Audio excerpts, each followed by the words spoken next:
Welcome one, welcome all, welcome back to another talk of the Trinity. It's me, Will Forrest, and I'm with Baz Barrett again. Evening all. So you're not just going to have my lovely brummy tones today. So it's been a while since we last met up, so we'll do a little bit of a review of the last few games since we had a chat. We're also going to have a look at the two transfers in because of the big transfer tonight. Don't want to spoil it for you. We'll have a look at a preview of the next four games.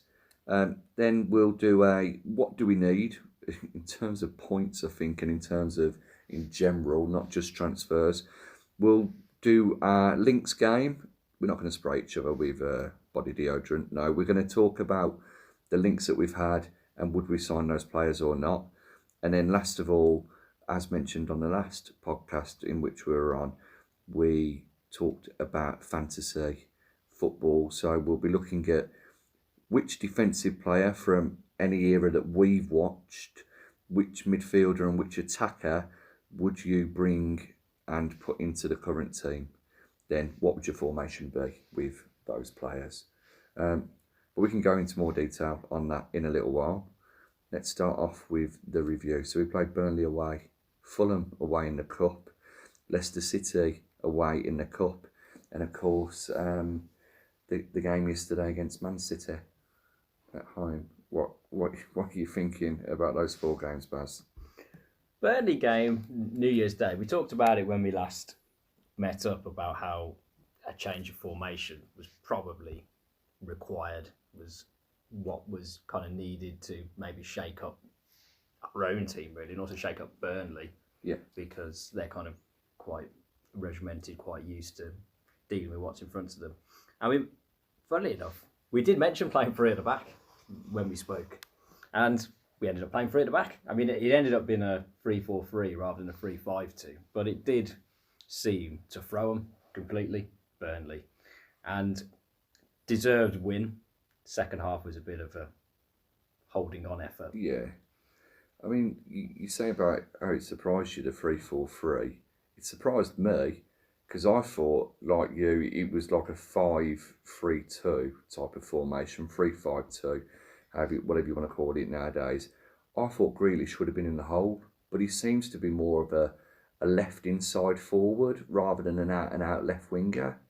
Yeah, I mean, looking at the team sheet, it was set up for five at the back with the three centre backs, two what we thought would be wing backs, but no, they ended up playing as part of the midfield four really on kind of the attacking phases. Yeah. Obviously dropped back when we were defending, shook up Burnley, and could have been more than two up. That Wesley offside VAR, I mean, the pebble in his shoe. Yeah, it's an utterly ridiculous decision. That, I mean, obviously this podcast means we are heavily biased in terms of talking about it, but it would have been a situation like I didn't watch the game live and I kind of was listening to what was going on, and then when I came to sort of replay, I thought it would be a case of his heel's offside, but the cross is going to come in, he's going to header it, and then Grealish is going to score. Yeah. What I didn't anticipate was going to be his heel's offside, he walks out, ball comes in, ball goes out, ball kind of then goes back in, and then about 3 or 4 phases later, Grealish scores. I mean, that's not offside. I mean, VAR is meant to be clear and obvious decisions, and it's ridiculous. Well, that's the big argument with VAR, isn't it? It's clear and obvious decisions. If it's going to take you 3 minutes to find out that the tag on the back of Wesley's football boot is sticking out and causing him to be offside, then it's not clear and obvious. They should have a certain amount of time in which to make a decision, and to be fair, 90 seconds might even be too long. A minute to 90 seconds to decide. And if they can't decide in that time, then it's obviously not clear and obvious. Really, it should probably be more of a first glance, sort of no, I don't think he's offside, so he's not offside. Oh, he looks like he might be. Let's have a bit of a closer look. Oh yeah, he is. There's his kneecap. I think even Burnley fans didn't think he was offside, which I think kind of sums it all up. And luckily, we were able to carry on the front foot after a good start and get the 2 goals before half time. Oh yeah, and I mean the worst thing about VAR, and I don't like talking about it because I don't like it, is that we score and nobody celebrates then because they don't know whether it's going to be called out. Tyrone Mings at Man United, his first ever Premier League goal, and he ran off and didn't celebrate because he thought he might be offside. Especially with Villa. I mean, we've had quite a few goals disallowed Yeah. from VAR this season. So it's ingrained kind of in the players. It's almost becoming ingrained in the fans now. Like in terms of that, there's always this feeling of, oh, the natural reaction is you're going to celebrate anyway. Not quite so much. I can't remember where I saw it, somewhere on the internet, probably on Twitter, and it showed where teams would be based upon VAR decisions, and we were only actually about 15th or 14th, which was gobsmacking when you consider the Lansbury goal that never was against Palace. You consider the fact we should have had a penalty against Arsenal, and Arsenal's free kick should never have counted as well because of that new rule in regards to players in the wall. It's ridiculous, but no, it was a great result against a resilient Burnley. I always think of them as like miners, you know what I mean? Go down the mine, they'll put their shift in, and they'll always get through it. It's whether you can match their work rate and whatnot on the day. We did enough in that first half, and by all means, we should have been 3 or 4-0 up at half time. Yeah, it's just unfortunate. Positive result potentially over mirrored on the day, potentially could be over mirrored as far as the season goes with the 2 injuries. Yeah, I think, we all knew what a key player Heaton was to us, and it goes to show really that summer recruitment with only bringing in Wesley as a striker, how key Wesley is to us now, especially with the fact that Jonathan Codger can't be bothered. They're saying he was ill, wasn't he? I think. But it is one of the games he's played, he hasn't looked bothered either, has he? No, but I suppose he doesn't look bothered, and then he still scores. And I think even though Heaton has played better, and he's been fairly solid, I mean, he's made a couple of mistakes, but generally he's adapted better, funnily enough, because he's got experience of the league, than Wesley. Wesley going down has potentially got the potential to disrupt the season more because of Codger not being able to play because he was ill. Yeah. And we'll come on to it later.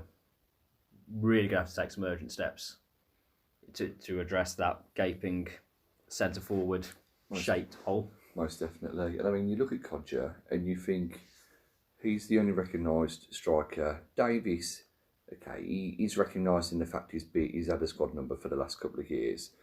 But he's injured. You go into that Fulham game, you stick Jonathan Codger up front, you think, here he is, he's going to show us what he wants, and that he wants to play, and he doesn't bother. So Indiana Vasilev comes on, and by all means, puts in a fairly good account of himself. And before the Burnley game, I would have said that Fulham was a big must-win game in regards to confidence for us. But as soon as Heaton and Wesley got injured, I'll admit I started to think actually we could probably do without this FA Cup now. So if we do get knocked out, it's not going to be the end of the world. No, and squad kind of stretched in those key areas. Yeah. Funnily enough, I think kind of summed up. I forgot Codger played in that game. Which I think kind of sums up the contribution. And okay, we bring on Vasilev and Ramsey. They're not players you're going to want to throw in like to a relegation battle. I know. There's the saying, if they're good enough, they're good enough. However old they are, but there is a time and a place, and some players are just naturally better than everyone else. Vasilev, from the limited game time I've seen him play, I don't think he's going to come in and be a Rashford or an Owen or someone coming back, which isn't exactly disgraceful because they're great players. But if he scores more than 3 for us, this season, I'll be surprised. It poses a question of what happened to our great academy. Yeah. You know, I mean, that's something to look at another time, really. But as you said, Indiana Vasilev's probably going to be another Andy Wyman rather than Juan Pablo Angel, which says it all. We don't need a hard-working striker. We need a striker who knows where the back of the net is, really. And that showed against Leicester. How many shots did we have against them? Was it 2, if that? And it's our right wing back, Mr. Freddie G, who pops up and scores for us when we got no one else. We have no strikers. We've mentioned, and I've mentioned on here that I put El Ghazi up front, but he didn't do enough, and it's a shame for the lad. If you're going to play him up front, I think you need someone behind him to slip through balls to him so he can run onto them rather than pinging them up to him. I think he could put himself about more than what he does. Yeah. I mean, he has got a bit of physicality about him, but he doesn't really appear to want to use it when he's playing in those more advanced Very hit and misses positions. Leicester game, obviously a good result. Would have taken it before the game. The way the game kind of panned out, stupid mistakes for Leicester's goal. Mm-hmm. Leicester played into our hands a bit. I think it's fair to say we kind of set out our stall. That Mourinho phrase of a low defensive block, Yeah, as it were. Leicester didn't really look like they could break it down, which I was surprised with. We played them at a good time. A month ago, when we played them in the league and got smashed, yeah, bad time to play them. They've kind of I think even after we played them in the Cup, so including that game, I think last 10 games have kept 1 clean sheet. Okay. And form's kind of dipped a bit after their Christmas kind of period, losing to City and Liverpool. I think in a way they lost to Liverpool as well, as appears to have affected the confidence really when we played them. Yeah. And question marks more, I suppose, about Rodgers in those big games. Is he right manager? Has he really got? I mean, it's too early to tell in terms of his Leicester career, but this season they got smashed by Liverpool, lost to City, couldn't beat us, and you could say, oh, they had more chances. They did, but home team. You'd expect it, wouldn't you? Yep, and we've given ourselves a chance to get something in the second leg. I think we're going to have to score twice. Yeah, I don't remember Nyland making any absolutely brilliant saves or anybody having to put in any heroic blocks, really, in that game. I mean, we're probably a bit fortunate that Vardy was finding his feet back from injury, really, and from his wife having that baby. Mings played well. Mings was quality. I think everybody played well on the night, to be fair. I know that Conser and Louise were at fault for the goal. Really, Conser should have been booting it as far forward as he could into the corner. But these things happen, you know. I didn't think that Louise played too bad. Nakamba was decent enough for me. He's not there to be a Paul Gascoigne and go and Maradona turn it past Pratt and Tielemans and then bend one top corner. As long as he's getting about and sticking his boot in where he needs to, you can't really ask so much more. No, it was a game set up for him. Yeah. And he played well. Yeah, I mean, and then obviously the subs happened. I can only remember Vasilev came on, Harahan came on, and he looked like he went into that bit more of an advanced attacking midfield position. Then Lansbury, you just sort of think, well, there wasn't really any need for them unless you're resting players, giving them a bit of a break. But maybe an attempt to get slightly higher up the pitch, especially the second half. We were sat back quite a bit. Vasilev was just to run after the ball. I think really that was pretty much his role. You know, if you're gonna do that, stick 2 up front. And as daft as it sounds, because we don't have any other strikers, take a leaf out of Leicester's old book. Stick Engels up top. Put the ball up to him for him to head it on, for Vasilev or El Ghazi to chase it.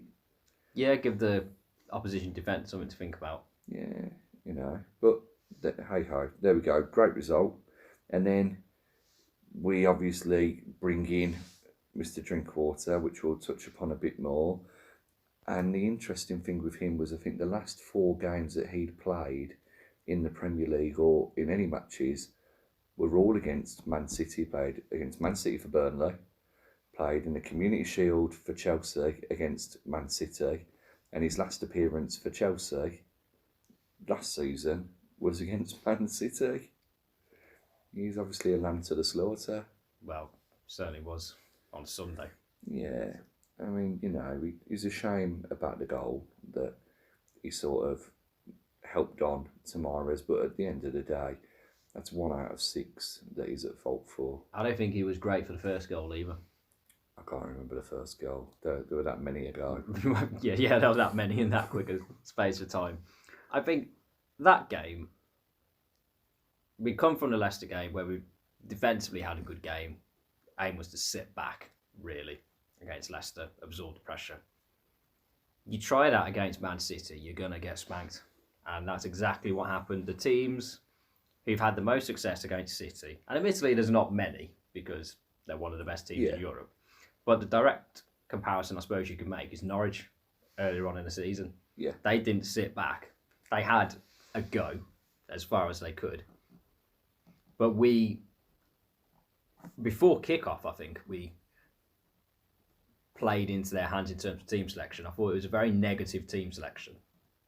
Mentioned Gilbert scored against Leicester, probably our best fullback we mentioned previous podcast. Well, yeah. No idea why he was dropped for Alan Mardy. So you got Alan Mardy playing right back, who should be first choice.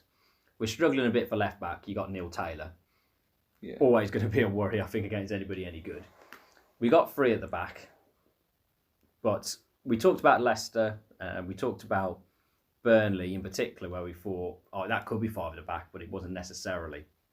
It was 5 at the back against City. That was the plan. Yeah. And if you're just going to sit back, false 9 and all that, because we haven't got strikers to be fair, but you got to try something to make City at least think that they're in a game. We just sat back, let them have the ball, gave them the ball a couple of times to score, and it was before the game you say, well, we're probably not going to get anything anyway, so does it affect our season in that pure sense? Probably not. But I think the way in which we lost,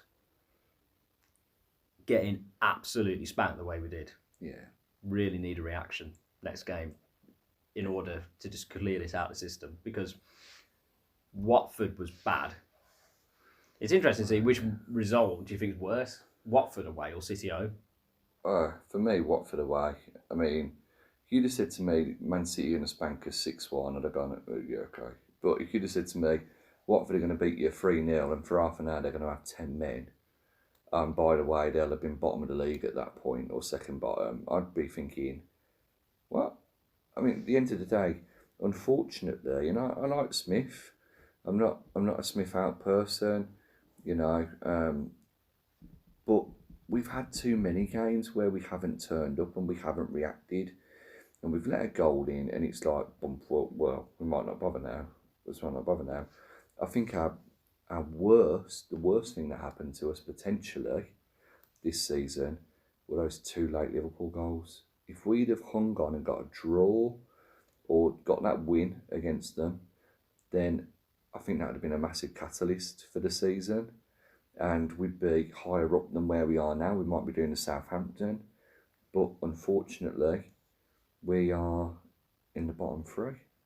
Yeah, I think we touched upon it previously. Earlier in the season, we were losing, but we're playing quite well. Yeah. When we lose now, we're not playing well. No, we're not. And you know what? We're not even playing that well when we win, really, are we? Burnley was a good result. I think we played well. Good first half there, but yeah. Well, so we'll talk about those transfers in, and we touched upon Danny Drinkwater. I can't remember if I mentioned him actually in the last podcast as a loan signing. Yeah, we did. We had a brief discussion. I think I was worried that he just hadn't played. Yeah. And he never should have played against City. Smith, we mentioned about, we both mentioned that we're not Smith out and we need to think of a longer term picture. But mentioned talking about City, I mentioned Gilbert. That was a baffling selection, playing Alan Mardy ahead of him. Playing Drinkwater. Yeah. That's stupid. I mean, somebody who's not fit, going straight into that midfield, into a situation whereby you're going to have to be on top of your game against probably the best midfield in the league, yeah, I'd say. Potentially the best midfield player in the world in Kevin De Bruyne. Yeah, and so you got to be on your game. So you're playing someone who's half fit. Yeah. And it was a car crash waiting to happen. You know, and if the other thing from bits that I got from Leicester fans on Twitter when I asked about him just prior to him signing, they came back and said to me, Kante used to win the ball and pass it to Drinkwater, and Drinkwater then would be playing the ball down the wings or would be starting the counter-attacks. His passing wasn't always brilliant, but he would be the one who would create things. Against Man City, we set up defensively. So why isn't a big money signing from the summer, Marvellous Nakamba, defensive midfielder, not starting alongside Douglas Luiz? I don't understand that. Especially when we were just mentioning the Leicester game where he played really well, kind of in that defensive role what he's brought into. Yeah. So he gets dropped. Yeah. Gilbert gets dropped. Probably two of the better performers from Wednesday, and in a game whereby their qualities are really going to... Yeah, I'd say Gilbert has probably been one of our best players all season. He's had a couple of bad games, but for a guy who's new to the country and the league, he's had a great debut season. And I stand by the fact that within a year or two, I wouldn't be surprised if an Arsenal, an Everton, someone like that, came knocking on our door for him. Nakamba, the fans get on his back, but it was only 5 or 6 games ago that they were saying how brilliant he was when he came in for Douglas Luiz. Yeah, and I think we've touched upon our form's been getting worse the last 5-6 games. Yeah. It's difficult to adapt when you're new to the league in a struggling team where everyone's struggling.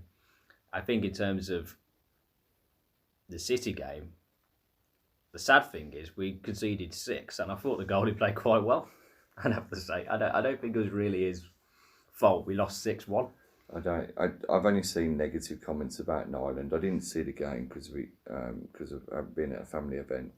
But one comment that I do remember seeing was, "Is Nyland a ghost that only us Villa fans can see?" Which I mean, the thing sort of is, summed up his performance. If you haven't seen the game, you're sort of there thinking, so he didn't really do anything then. well, apart from watching it go past him, but I don't think it was his fault. I think the defence, midfield didn't cover him glory. But I think the thing with Nyland is he played well against Leicester for what he had to do, but he was a goalie who wasn't good enough for us when we were in the Championship, and not challenging for promotion in the Championship when we were mid-table. He was dropping the ball at people's feet.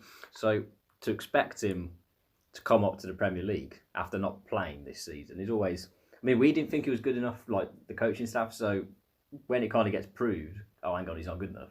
Yeah. It's not his fault, but I personally don't think it was that bad. I'll tell you what as well, and this might not go down favourably with many other Villa fans because of how well he did last season. I actually prefer Nyland to Steer. Steer, for me, had some shaky moments, especially in those bigger games towards the end of the season. You look at West Brom away, for example, in that semi-final second leg, where he hit one pass straight along the floor, I think it's to Rodriguez, and he bent it back round him, and Mings had to chase back and clear it off the line. I think I prefer Nyland in goal rather than Steer. I don't think Steer's quite Premier League quality, but that doesn't matter now. Well, because we brought in, I think is it on loan? Yeah. Pepe Reina, and if we stay up, he's got an option of a 12-month deal, I think was the plan. I know that was something that I read. Whether that's actually true, I would have to look and confirm. But is Pepe Reina a good signing? No. I'm not convinced about this one at all. I mean, when he left Liverpool, he was on the way out in terms of quality performance dipping. Yeah. I think he's played about 13 games in 2 years for Milan, where we got him from. I dread to think how much we're paying him in terms of wages. We've mentioned about Nyland, kind of is he good enough, mixed reports from yesterday. Despite saying that, I don't think goalie was priority in terms of we've got Nyland, we've got Kalinic. I mean, Smith don't rate him by the sounds of it, and he wasn't exactly brilliant for us, but on the assumption we've only got a finite amount of money and transfers, and we can't go and buy 11 players again like we did in the summer, goalie wasn't priority for me, I don't think. And I'm just not convinced that Rayner, good goalie, but he's been in good teams like for majority of his career, and he's going to come to what is a slightly shaky back line, shall we say, inexperienced back line. Yeah. He's the one who's going to have to be sorting that out, dominating it, whilst trying to get used to the players, get used to the league again, get used to the pace, and get used to playing every week, because if the assumption is he's going to be first choice. Something that could make it better, thinking about that as you're saying that, you add to Rayner, James Chester in that back three for the majority of games. They're coming weekly now. There aren't many, I don't think, when it's a few days apart, so hopefully you should be able to recover in time, or we should be able to play in the big basement battle ones. Does that make any difference? I think the thing is, we got them coming up, which we'll come on to in a bit. I mean, it could be worse. I mean, we really could have got, we could have done what West Ham did and brought a goalie who's injured, I suppose. so that's something. So I'm assuming he can play, go straight into the team if we need him. I think it's going to be a situation whereby at the end of the month we look back in terms of what else we've done. If we've addressed the other priority areas of the team and we've got him on loan, it doesn't look so bad. If he ends up being the main signing, then I think we're in a whole heap of trouble. I'm glad that we brought somebody in with Premier League experience. I think he's not a bad signing, really. My big concern is that Heaton might never properly recover. I know goalkeepers play till they're quite a bit older than outfield players, and at the age of 33, he's sort of getting into his prime, or in his prime, and he might play till he's 37, 38. But if he doesn't come back properly, then we've got Rayner, we've got Nyland, we've got Steer, we've got Sarkic, we've got Kalinic. Out of all of those, I probably lean more towards Sarkic than anybody else, and that's never seen him play. It's more the fact that, well, look, other teams have brought young goalies in and they've done quite well. Ramsdale, I know Bournemouth aren't winning games, but he's played well this season. Instead of that, I'd have gone for Butland, brought Butland in, and then if Heaton doesn't come back, which hopefully he does, you've got Jack Butland in goal anyway. He's also got Premier League experience. Yes, he made mistakes at the start of the season that were well highlighted, but he's a good goalie. I'd probably rather have him than Rayner. I think in terms of Sarkic, we should have done what Bournemouth did with Ramsdale and sent him on loan to a League One club. Yeah. For the season. Livingston. Yeah.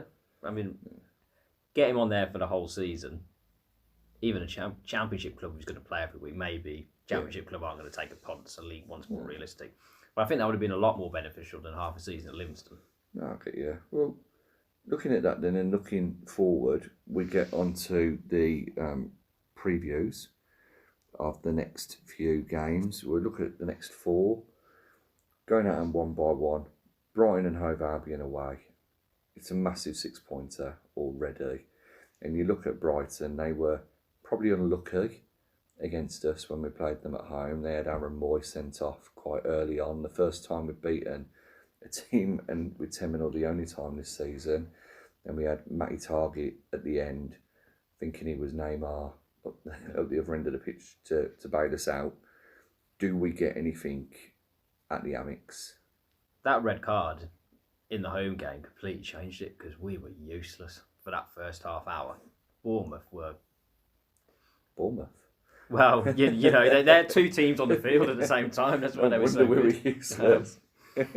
Brighton were running rings around us and went down to 10 men. We had a good spell just before half time. Then, for all intents and purposes, looked like we weren't going to get the win until Target's moment of magic near the end. So, from a Brighton perspective, they're going to be thinking a little bit of revenge for that, as well as they need the points. Massive 6-pointer.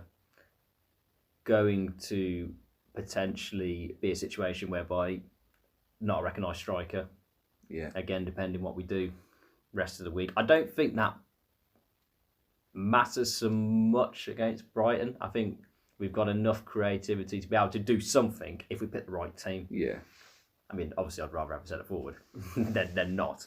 It's, as daft as it sounds, Brighton, what are they? They tend to go like for a 4-2-2-2-2 type of a formation. They have played that before. They play a very flexible system, don't they? But they have Dan Burn when he's not injured, Lewis Dunk and Shane Duffy at the back, who are all relatively good in the air, especially Lewis Dunk, who's getting a lot of praise and being, touted for England.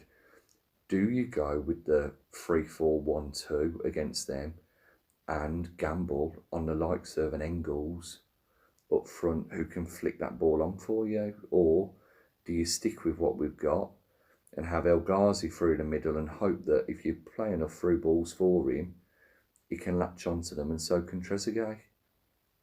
I probably would play 3 at the back against Brighton. I'd play that 4 in midfield.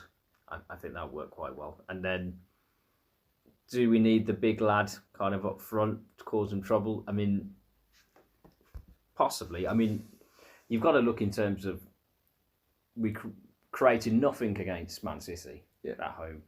Leicester, we didn't really create much, but we weren't trying to. Brighton, I don't think we can play the way we did tactically in the other 2 games because we need to get something out of the game. We can't afford to. A point's not bad. I think in terms of like Burnley as well, we went there thinking we need a winner. Yeah, I think we need to do the same again. So, would you spring another tactical supplies Engels up front or somebody of that ilk? I don't think it's the worst shout in the world. Give them something to think about. Especially with the height and whatnot that they've got. I mean, I couldn't tell you who their fullbacks are, unfortunately. But you've got to get Freddie G back in. And at least if you've got... Matt Targett will probably walk back into the team, I would imagine. That role's more designed for him than Taylor. If you've then got Gilbert and Targett whipping balls in, which you'd hope they would be, to an Engels, then he gets to flick it on, nod it down, maybe even get the odd headed goal or chance. Yeah, I mean, you're looking in terms of the team Brighton played in their last game when they lost away at Everton.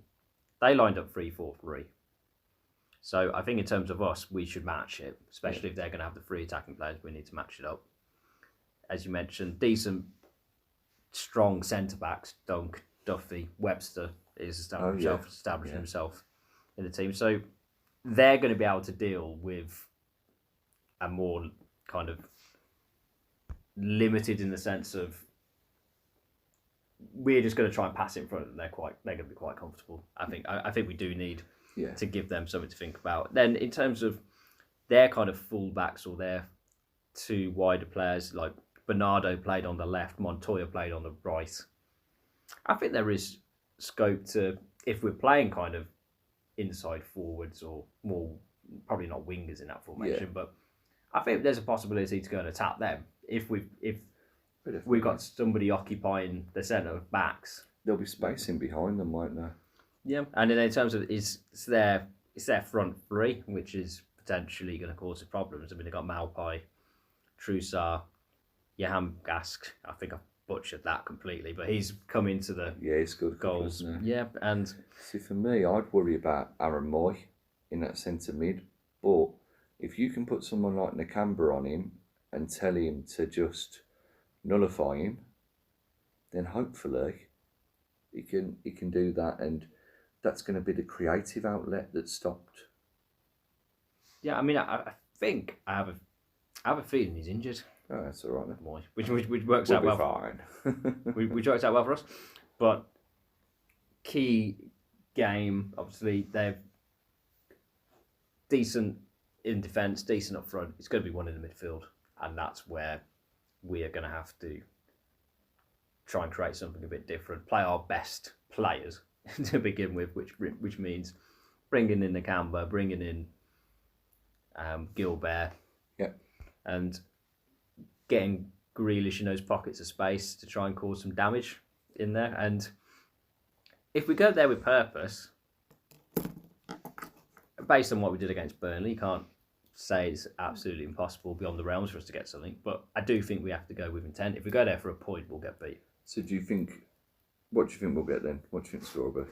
I think it'll be a draw, but I don't think we'll go looking for a draw, which is why I think we'll get a draw. I can see a late winner for a team, and that all depends on whether we get a striker or not.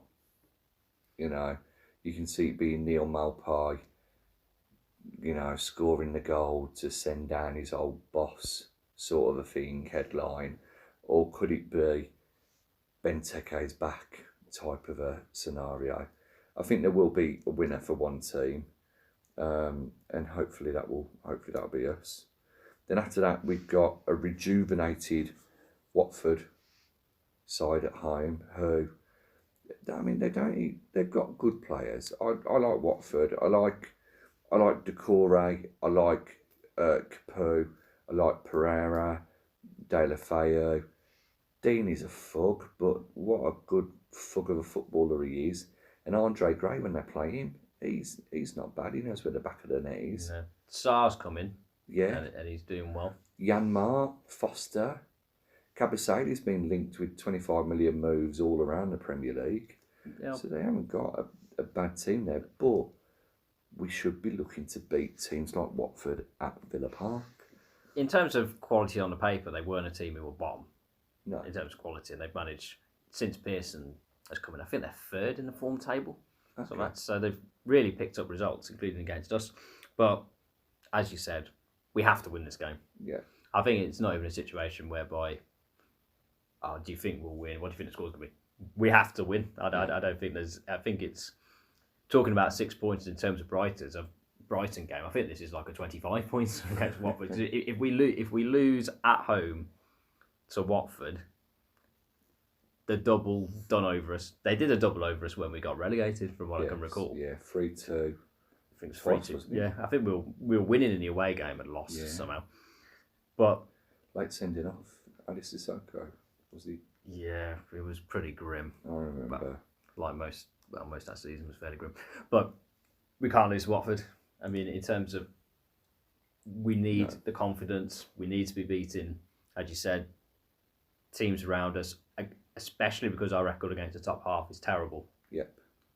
And we began to waver a bit in terms of the teams around us. Southampton before Christmas wasn't great. Watford over Christmas wasn't great. We haven't got that many cards left to play. And in this kind of run of games, Brighton, and who we'll come on to talking about next, we need to be trying to get as many points where we can as possible. Definitely, and that home form is going to be key for us. The win against Norwich at home, you know, and then the win against Everton at home, obviously massive earlier on in the season. For me, I think we'll beat Watford. I think we'll beat them at home. I think it'll be a bit of a shock. No one will expect it really. A nice 2-0 win with Anwar El Ghazi bagging one of them. And all I remember with Watford at home is it was around January, the end of January in 2011, I think it was, Martin O'Neill's first season. We'd gone on a horrible run of about 11 games where we just hadn't picked up a victory, and we were slowly moving towards the bottom of the table, and we beat them 2-0 at home. Gabby scored one of the goals where Foster came racing out and he put it through his legs. I've just got a feeling that we're gonna beat Watford. I don't know why, but I'm gonna go for a nice little 2-0 home win. What yourself? I think we'll beat Watford as well. I just think because we have to win, and that makes no sense in terms of you got to win a game therefore you win. I just think in terms of we'll win the league. I mean, the relationship between the players and the manager isn't one which is completely gone. So I think the players are still playing for him. There's talk about Smith out and all that, but I think the fact it's midweek helps. Night game. Yeah, definitely. I mean, moving on from there, it's another midweek game after that, but it's a Tuesday night game, second leg of that cup. A win against Leicester would really boost us for the rest of the season. Leicester obviously had a great season. They're going to be thinking, well, we want to end it with some sort of silverware, as well as a European place, which they're aiming for at the moment. You mentioned before, they're on a bit of a dodgy run. You've got teams like Arsenal who are starting to show that they're going to come back into form. Chelsea have done better than I expected. Everton are picking up form under Ancelotti. You've got to be there thinking, they're going to really want this game. We've got to take it to them, or do we do what we did in the away leg? Go with that flat defensive Mourinho tactic and try and hit them on the break and score a couple of goals. I don't think we'll go all guns blazing. I think both teams will score in this game. Yeah. I wouldn't be surprised if it goes to extra time. Does it go to extra time, or does it go straight to penalties? Good question. So I'd heard it had gone straight to penalties. I don't know. You seem to be the person for that. It had done in the other rounds. It went straight to penalties. I know there's no away goals that count. Yeah. I hope there's extra time because I don't think we'll win on penalties. So I was banking on us winning on extra time. So if there's no extra time, get it in now. But when was the last time we lost on penalties? We haven't lost on penalties since something like the early 90s. I think the last quite a few penalty shootouts we've had in proper competitions we've won. Yeah, we haven't had that many from what I can remember. West Brom. Yeah. Bolton. That 2000. I think the only one in between. Inter Milan. Not early 90s, yeah. Sunderland. Yeah, that was the one in between. Yeah. So I think we lost on penalties in an FA Cup game against West Ham, but the match got cancelled because West Ham beat them 3-1. Yeah, we beat them in a replay. Yeah. Southgate missed a penalty. Oh, it didn't happen. It didn't. He got struck from the records. So, what do you think they will get past Leicester? If magically there is extra time, I think we'll win in extra time. If it goes to penalties, I think Leicester will win on penalties. I think Leicester are going to come in and do something against us. There's going to be 2 goals for at least one team. I hope it's a 2-2 or a 2-1 to us. I think if it goes to penalties, we beat Leicester. I don't know who those 5 penalty takers are going to be for us. I'd imagine it would be El Ghazi, Jack Grealish, Dougie Luiz, Tyrone Mings will probably step up and take one, and maybe Matt Target or Indiana Vasilev. I think we'll have Rayner taking a penalty. Probably by that point. Potentially. And then we move on to Bournemouth away, before we have that nice little break, before we have Tottenham at home, and then Southampton away. Bournemouth away, that should be a game that we're looking to win. Going down to the south coast, maybe defending a little bit, but then going on the counter-attack and scoring a goal. But they seem to be the sort of team that if you attack them, you'll reap the rewards from it. One of the teams who are in a worse run of form than us. Yeah. I think they won 1 in 10, something like that. Lost 8, something like that in the league. Their best players are out of form. Well, Brooks is out for the season, injured, isn't he? Yeah, Wilson hasn't scored since September, I don't think. There we go. Fraser's been injured, contract winding down. Yeah. So they've had, through a combination of injury, bad form, spine of the team kind of hit. Transfer record is mixed. Yeah. For Bournemouth. I mean, Solanke has done nothing. He's probably potentially one of the worst signings in Premier League history, isn't he? For the amount of money that he's joined everybody for. I think the thing is, you knew that before they bought him, and I don't know whether Jurgen Klopp's got some incriminating photos of Eddie Howe or something. I mean, that's the only way I can explain why they bought Solanke, who's done nothing. All that money for Jordan Ibe, he's done nothing. They even gave him 6 million for Adam, a fullback, like Brad Smith, I mean, something like that. And then they're one of them, aren't they? They've got some good players there, and they've got some Premier League quality players. It'd be interesting to see Nathan Ake still there, because of the clause for the Chelsea deal, or anybody else coming in for him. Ryan Fraser, it'll be interesting to see if he's still there, or whether they're going to try and get a bit of money from Everton or whomever. Yep. Will Callum Wilson still be there? I think, funnily enough, the fact he's been out for, it's probably more likely for him to stay, because people are going to look in to that situation and think, well, we need somebody second half to set Has things on fire. Harry Wilson gone back to Liverpool? I thought he was still there. I'm not too sure, but I know that Begovic has gone to, or he's going to AC Milan on loan, isn't he? I would have had Begovic, actually, over Reina. I mean, he scores goals, but... I mean, well, to be fair, when he's sent forwards again, isn't it? No, I think we'll beat Bournemouth. So do I. So there we go. That's potentially 9 points we're looking at. I think worst 5. I think we need to go through. Well, absolute worst case, we need 6. Yeah. Out of 9. Ideally 7. Well, absolutely, ideally 9. But if we go through that unbeaten against rivals, puts us. Well, it doesn't put us anywhere near safe, but at least gives us a little bit of momentum back after the City game. I mean, there we go. What do we need? We need those 6 to 9 points. But apart from that, what do we need? What do Aston Villa need apart from to start winning games? What do we need in this transfer window? I mean, this next probably to the end of the podcast is going to be talking transfers, fantasy links, But apart from the obvious of we need a striker, at least one. Yep. What else do we need? If we had an unlimited source of money, and this is similar to the goalkeeper argument made earlier in a sense, we've got plenty of goalies, why do you want another one? I'd still say in an ideal world, you get an experienced centre-back. I mean, I wouldn't put that top, but if you got someone experienced with Tyrone Mings, if you play 4 at the back, if we're playing 3 at the back, at least you only have to worry about Konza or Howes rather than both, because when things have gone wrong, they've usually both made mistakes because both are inexperienced at the top level, so we'd be eliminating that. I mean, we have got an experienced centre-back. We do in Chester. I suppose the question is if he's going to be fit after this amount of time out and whether he's going to be able to hit the ground running. If he does, then great. Left back.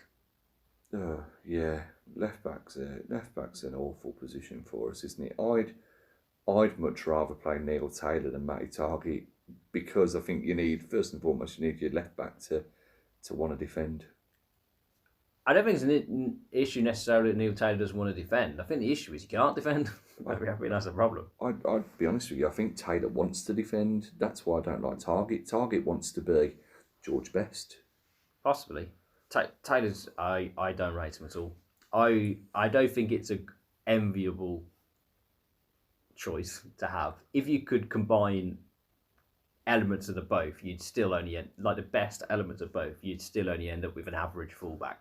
You'd have a number 3 who could cross the ball. Yeah. So you're not exactly getting like. I mean, the other option there is that you bring in a right back because Freddie G's played at left back before. For Can, he's played at centre back. You could push Courtney House over, but against the better right wingers, he's probably going to have a bit of a tough time. Yeah, I agree. Left back, most definitely. I'd even potentially say another centre mid. Yeah, definitely. And with a centre mid, you've then got to get rid of a centre mid. So do you send somebody out on loan? Drink water. Send him back. Do you sell Lansbury or Harahan? I'd get rid of Lansbury ahead of Harahan. I don't think Lansbury's good enough to play for our reserve cup team. Could Harahan play at left back? He's played there for Ireland. I think we're really looking at last ditch kind of. Yeah.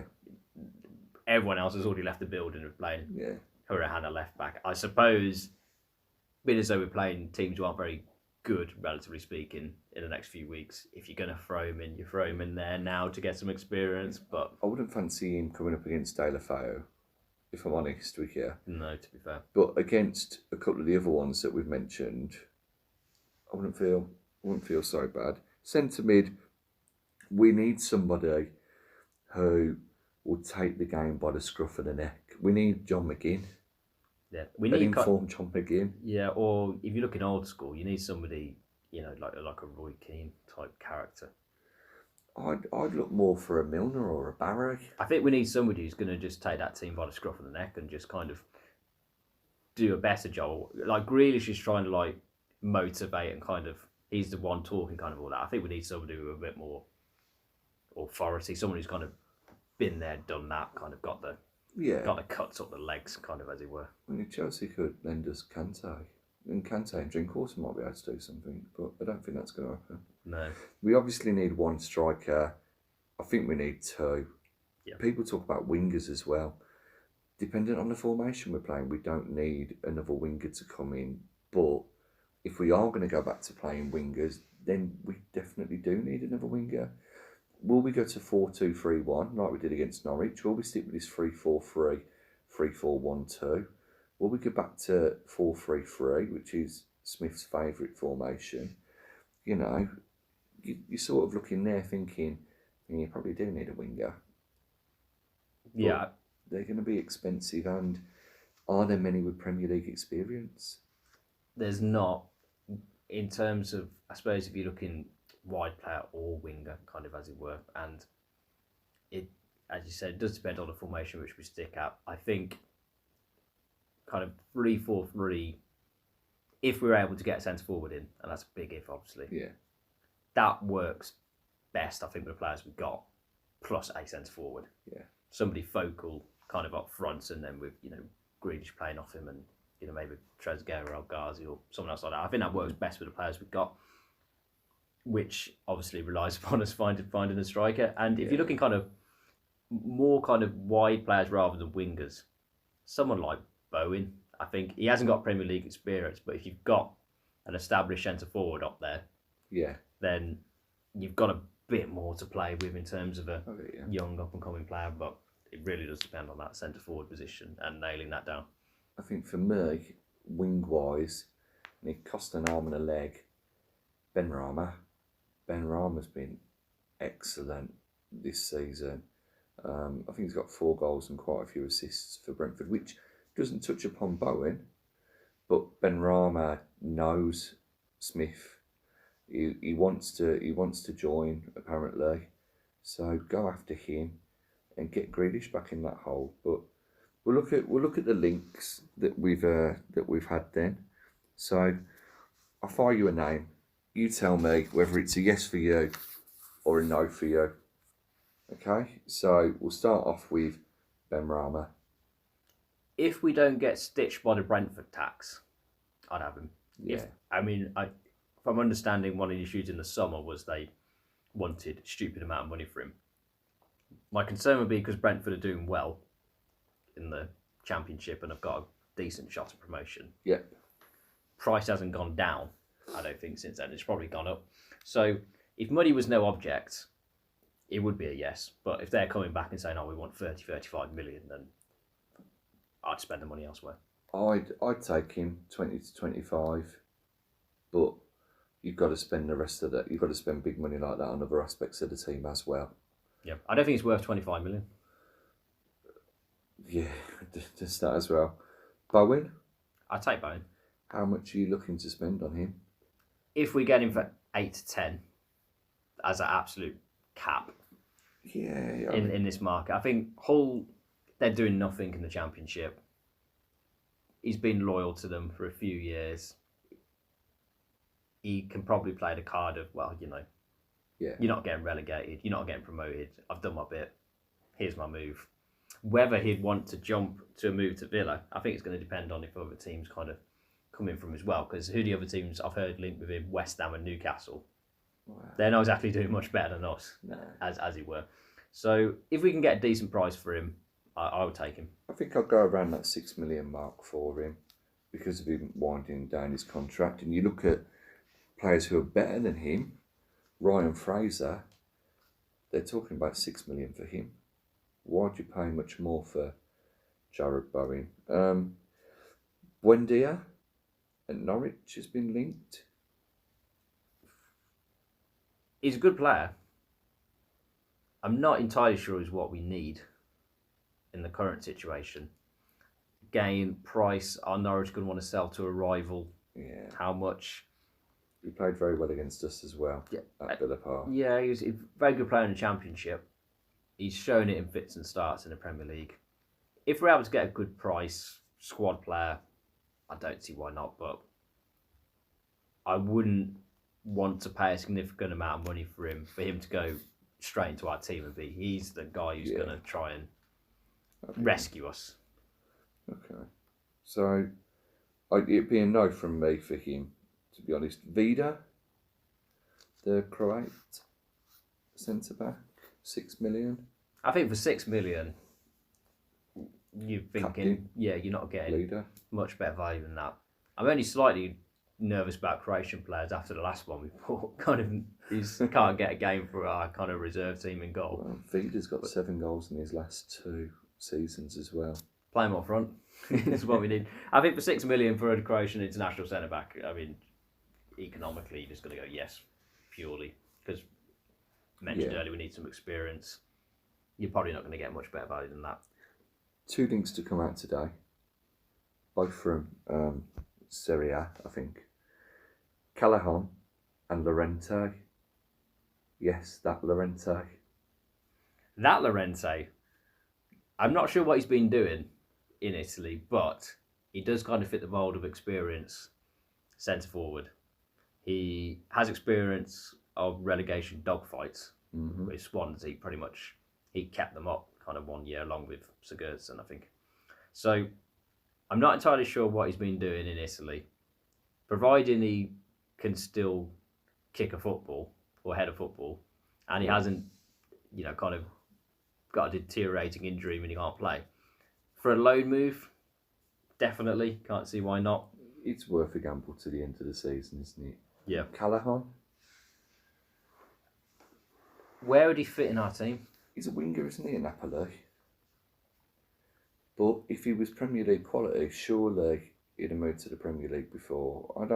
I'd rather have a winger who was used to the English game, and I'd rather have players who were used to the English game, who weren't going to take time to adapt to England, and also the fact that they're joining a new team. Yeah, I think it'd be a bit of a risk in an area which isn't top of the list for strengthening. So Llorente, yes. Callahan, no. Yeah, for me. There's talk of Slimani ending his Monaco loan and coming to us. Has he done anything in Monaco? No. That's what I mean. It'd be a no from me, if I'm honest with you, straight away. Oh. I think. Did he do anything at Newcastle when he went there on loan? I don't think he did he? Don't think he did either, no. Particularly so. The last thing I remember from him was he was bought by Leicester the season after they won the league and he didn't do anything. I think his record at Leicester wasn't as bad as the reputation he's got for it, but if at Newcastle he didn't do a lot, Monaco he hasn't done a lot. Yeah. Where's the motivation to kind of want to come into a relegation dogfight particularly? No, I wouldn't want to pin my hopes on Slimani, to be fair. So what about AC Milan's quality Polish striker, Piontek, bop, bop, bop, bop, as the song goes? Is that the one who Spurs have been linked with? Spurs have apparently been linked with him, but I don't know how much they want him. There's talk today that it's 23.5 million to 25.5 million will be enough for him to leave Milan now. He scored 4 for Milan this season. He'd scored, I think it was about 11 in 21 last season. I could be wrong there. I know he started off pretty damn good when he first joined. For me, if you're going to bring him in and you're going to supply him with the right balls, I've done a bit of research. He's a striker who likes to play in a 4-3-3 or likes to play in a 3-5-2. He's a striker who just wants to get into the box with the ball at his feet and be able to shoot at goal. My concern would be, I think, and it's all paper talk, you don't know if it's true or not, but I think when we were linked with him, I think we were laughed out of town in terms of people around him, and how much truth in that we don't know. In terms of individual quality, it'd be worth a punt. My concern, I don't think he's necessarily the right fit. But in terms of quality, if he actually does genuinely want to come and he's going to be committed and there isn't a concern whereby I'll just be here for half a season and go somewhere else. Yeah. I think we need players going to be a bit more committed. And we don't know. Is he going to be like that? Maybe, maybe not. Okay, yeah. I mean, but then if you do buy him for however much money and he has a good half a season and someone else comes in for him, you're going to be asking for more. Well, yeah. And if he keeps you up by Yeah. scoring the goals, then, he's paid back the transfer fee. I'd take a gamble on him. I think in terms of... It'd be a statement signing. Yeah. Is that yeah? I'd rather have Llorente on loan, actually. But I can see that, especially after what I've just said. So, all right then, another one to throw into the mix for you, the return. And the rumours are getting louder and louder, and apparently Palace have offered him to us, but we haven't responded. Christian Benteke. Not Jordan Ayew. Christian Benteke. Well, I think the fact that Palace have brought Cenk Tosun in on loan, who's probably one of the few strikers in the Premier League who's had more of a pace than Benteke, reputation-wise, in the last couple of years, suggests that Palace have given up on Benteke. Benteke is a confidence player. When everything's going for him, he's unplayable. When everything's falling apart, he's unwatchable, I suppose, as it were. Have we got the system to get the best out of him in terms of the tactical systems we're talking about, ones which most likely fit the players? Benteke works best when you build your team around him and you get crosses into the box. I mean, we've got Gilbert, Benteke. That combination could potentially work. It's a situation whereby we're talking about if you get goals and you stay up, then that's it. And I think realistically, there's going to be a couple of key games, a couple of key moments. If he scores 5 goals, that's going to go a long way to keeping us up. Yeah. I think it's one with sentiment all over it rather than anything to do with footballing reasons over the last couple of years. I would take Christian Benteke back on loan with an option to buy, providing that we brought in another striker as well. Definitely. I think you're right. The confidence for him. He's not a player who's going to play well in a 2 up front, unfortunately, but you might have to adapt to that, especially if you go with that 3-4-1-2 that we've mentioned. You think about when he was at his best, he had Delph in midfield, a John McGinn type of a player. Unfortunately, he's injured. Grealish was coming in off the left. Grealish will be playing behind him now. You've got to get those players who will run on past him. For me, I never actually thought that Benteke was at his best when he was trying to head a ball. I always thought he was at his best when he played the ball to his feet. Now, he's got the turning speed of a milk float, but he's strong. He's got that experience. He's 29 now. He's coming back with a mature head on his shoulders. You bring him in, I can see against Watford, not only El Ghazi being the goal scorer, Christian Benteke doing one of his trademark, rolling a penalty into the bottom corner in front of the Holt for a nice little 2-0 win, pointing up at the sky, and that number 20 shirt's free. I think the fans would be desperate for him to succeed, Yeah. which will help in terms of, I don't think they'll get on his back. But there's a lot on Twitter, there's a lot of yes, no, yes, no, yes, no. Personally, from where I'm sat, yes. However, I want another striker in. I want a younger striker, a Mitrovic or a Piontek, even a Morales, somebody like that, who we can build our future around.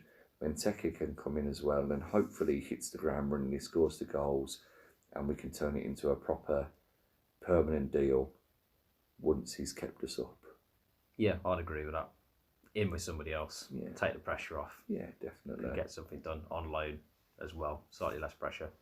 See where we end up. So talk about him coming back leads us on nicely to the last section, the fantasy section. And as we said, you can, from the time when you've watched Villa, you can bring in one defensive-minded player. Now, I'm not going to try and catch you out. That's a defender or a goalkeeper. You bring in one midfield-type player, midfielder, winger, whatever you prefer. You bring in one attacker, striker, winger as well.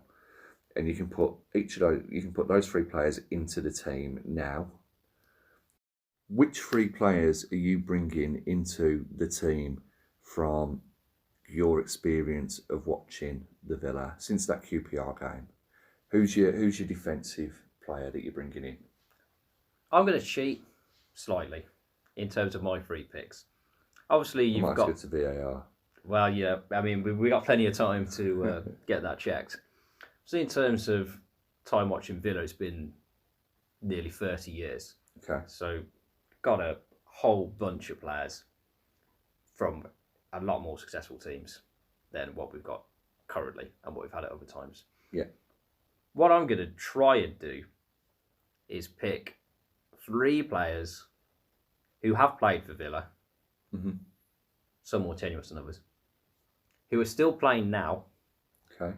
And we'll leave aside whether they want to come or whether we could get them, etc., etc. Yeah. But on the basis that if we could get them in this January transfer window, I think would actually go in our team quite well. Okay. So hit me with your.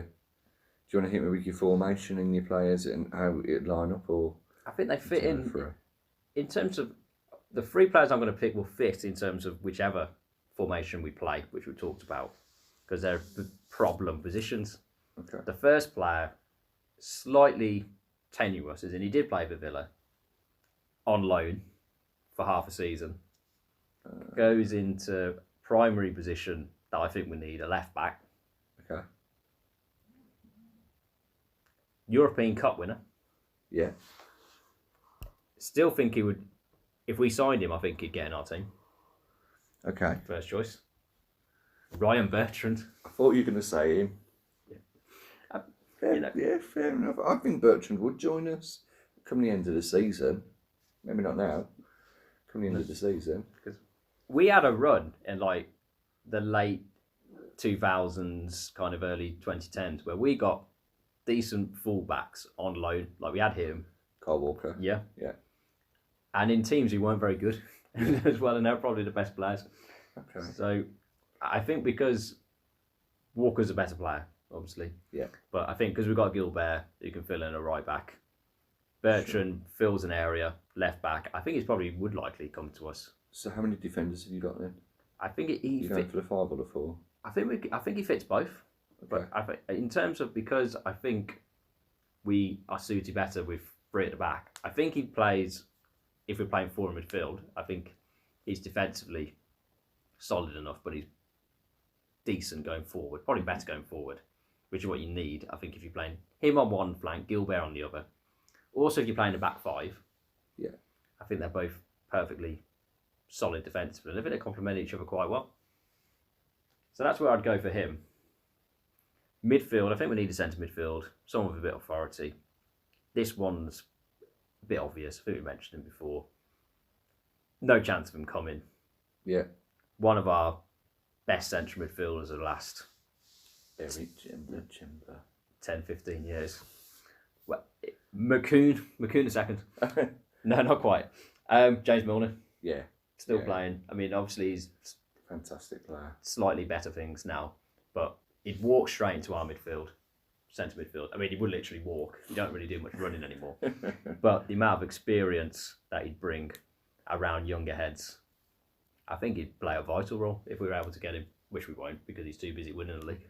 Yeah, no, it's a great call. So who's your last one? To continue the slightly cheap theme, Yeah.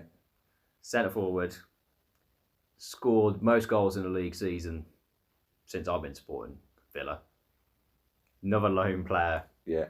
isn't going to want to come back. Yeah. Didn't want to stay. He'd walk into our team whether we played 2 up front, 3 up front. Tammy Abraham. Yeah, no, fair enough. Tammy Abraham has been absolutely quality, hasn't he, this season for Chelsea, as he was for us last year. So, what's your team then? All 3 of them walk into it. Yeah. I think 3-4-3 I think works Okay. for that one, or 4-3-3. Obviously, that means we haven't played strength in the centre back position. If we're playing 3 at the back, and it's a big if we were talking about earlier, we're going to assume if Chester's fit, then Chester, Mings. I'd play Engels ahead of the other 2. who've been playing recently, Konza Sure. and Howes, to be honest. Then Bertrand left flank, Gilbert right flank, Milner centre midfield. Then, in terms of other centre midfield, I mean, it depends what team we're playing, but I think Nakamura in there, along with Milner. Milner's got enough to be able to get the forward momentum, nice eye for a pass. And then up front, you've got Abraham, Grealish coming in off the left, and then we've got one of another kind of on that other winger spot. You play Trezeguet or Ghazi, depending on situation, who's in the mood and who's not. And I think that improves our team. Oh, definitely. And I think with that team, if you're not staying up and getting towards the bottom of the mid-table, there's something wrong. Now, I'd go for players who previously played and previously retired, and thinking about them in their prime for Aston Villa. In goal at the moment, I'd put Pepe Reina in goal. I think he's the best out of all the goalkeepers that we've got. If he's fit. Yeah. Then I'll go for 5 at the back, wing backs. So I've got Freddie G, right wing back. I've got James Chester, Tyrone Mings, and any other one there. Engels, Konsa, House. I'll probably go for Konsa.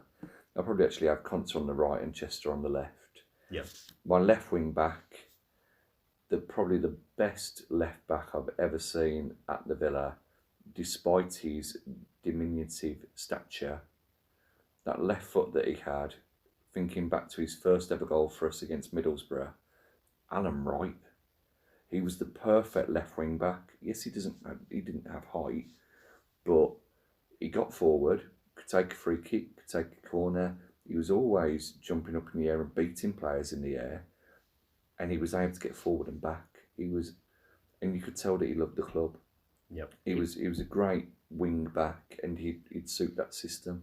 If you're playing wing backs, then then I can see how he'd fit in there. Yeah, that's definitely. what I would be doing. Then my 2 centre mids, because it's more of a number 10, 5-3-2 type of formation. Whilst John McGinn, when he gets fit, would walk straight back into the team, I'll put Dougie Luiz at the moment, because I think his range of passing, and I do think he will be a world class midfielder. I think he'll have the brain for it. I can see him going on playing for bigger and better teams than us. Yeah, once he gets the rickets out of his game. Yeah, and alongside him, same as you, James Milner. I think he'd spot Milner's runs. Milner's got an engine. He'll be playing till he's about 69, whilst also teaching high school gym and also running performing arts company at the weekend type of thing. You take a penalty, you'll take a free kick, he'll get you going. You put that captain's armband on him, potentially. Great player to have in the centre of midfield. Him and McGinn. Yep. Imagine. Yeah, if McGinn's fit, then he walks into my midfield. Just in front of him, you have Super Jack. And you say to Jack, stay high up the pitch, get on that ball, and do whatever we need you to do to win that match, whether that's playing through balls, taking people on, or just carrying it out. Getting kicks. Yeah. Winning free kicks. 2 up front. The one, I can't believe I'm saying it, but because when Wesley's injured at the moment, I'd have to go with Keenan Davis if he's fit, because he's tall, he doesn't have the experience. He might get the odd headed goal. I think he'll flick the ball on a bit and lay on a few assists for Dwight York. Yep, good shout. Bring back Dwight York in his prime for us. He's probably the best striker that we've had in the Premier League era. Naturally, gifted, I'd probably say the best. Rival him with maybe Angel and Benteke when he was at his best. Milan Baros was a great striker, but he never wanted to play. No. But you've got Dwight York who can do everything. He scored all types of goals, headers, left-footed goals, right-footed goals. He'd dance around the keeper and put it into the far corner. I think if you've got Alan Wright putting crosses in for him, Gilbert putting crosses in for Davis to nod down, and you also have the cleverness of Milner, Luiz, Grealish playing through balls for him. Dwight York, if he doesn't get 8 goals before the end of the season, you're going to be thinking, Mate, I'm going to have to send you back to Jordan or Man United. No. Motivation, indeed. Honourable mentions to Carlton Cole and Ulysses de la Cruz. They almost made a cut. To be honest with you, I was going to put Salafu in, but there we go. I'd tell you, Dwight York, it was between Dwight York and Angel for me. And defence, I was thinking about McGrath, but we've got enough centre backs. We don't have a left wing back as we said, and it was Milner or Barry. Yeah, in terms of current players still playing, the other one I kind of contemplated was Idrissa Gueye. Yeah, well, look what he's gone on to do. You worry, will Nakamba and Louise do the same sort of things if we got rid of them? Yeah, I mean, they've both got ability, both of them. Definitely. You look at, if half of these players that we had before were managed correctly, would they have done it for us? Maybe that's something to look at next time. The likes of Carlos Hill, Adama Traore, Ghana, Verita, anybody signed in that Tim Shield era by somebody else. Yeah, good players, and just kind of in a situation where things were rapidly disintegrating kind of off the field. A nice one. Well, there you go. There's our thoughts, our review of the last few games. Thoughts on the transfers in. Preview of the next 4. What do we need?